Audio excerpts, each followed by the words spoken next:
Je n'aurais jamais pu imaginer qu'elle pourrait me faire du mal. Mais là, elle a bien failli m'ôter la vie à cause de ça.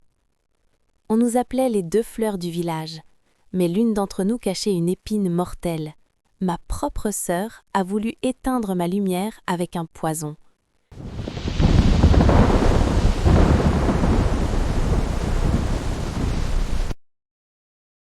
Le poison du regard, le poids de l'ombre et l'éclat de l'âme.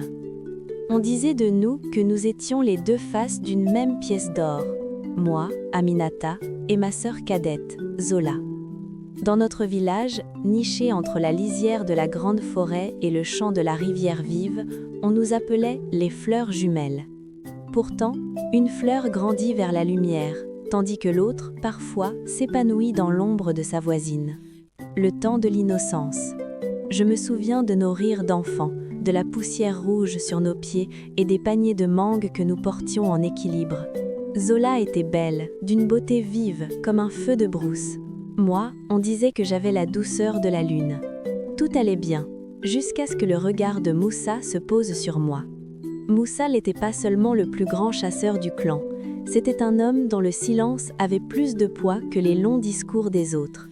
Il ne cherchait pas une femme pour parader, il cherchait une compagne pour bâtir une vie.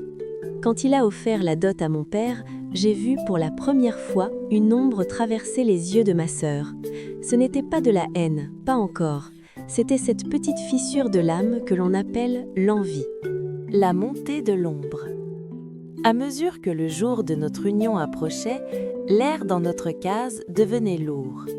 Zola ne chantait plus en pilant le mil. Elle me regardait préparer mon trousseau avec un sourire qui n'atteignait jamais ses yeux. « Pourquoi lui ?» m'a-t-elle demandé un soir alors que la lune était cachée. « Pourquoi est-ce toujours toi que le sort choisit pour le meilleur bois, le plus beau tissu et le plus brave mari ?» Je n'ai pas su quoi répondre. Je pensais que mon bonheur serait le sien. Je me trompais. La jalousie est comme une plante parasite.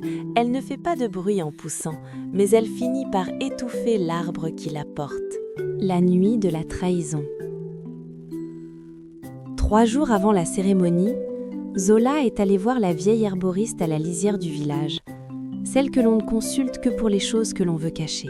Le lendemain soir, elle m'a apporté une calebasse d'eau de pluie, infusée de feuilles de baobab et d'autres racines sombres. « Bois, ma sœur, » me dit-elle d'une voix douce, trop douce. « C'est pour que ta peau soit aussi lisse que la soie le jour de tes noces. » J'ai bu, par amour, par confiance. Mais au réveil, le miroir de bronze que ma mère m'avait donné m'a renvoyé une image d'horreur. Ma peau, autrefois lumineuse, était couverte de plaques sombres, ternes, comme si la cendre du foyer s'était incrustée sous mes pores. Mon visage semblait avoir vieilli de 20 ans en une nuit. Je n'ai pas crié. J'ai pleuré en silence, comprenant que le poison ne venait pas de la plante, mais du cœur de celle qui partageait mon sang. Zola, en me voyant, a feint la surprise et la tristesse, mais j'ai vu l'éclair de triomphe dans son regard. Elle pensait qu'en éteignant ma lumière, Moussa se détournerait de moi pour chercher la sienne. L'épreuve de la vérité. Le jour du mariage arriva. Le village murmurait.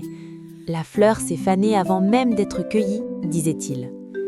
Je voulais rester cachée, m'enfuir dans la forêt, mais mon père m'a dit « Une femme ne se définit pas par l'écorce, mais par le bois qui est à l'intérieur. » Je suis sortie, le visage à peine couvert d'un voile de lin.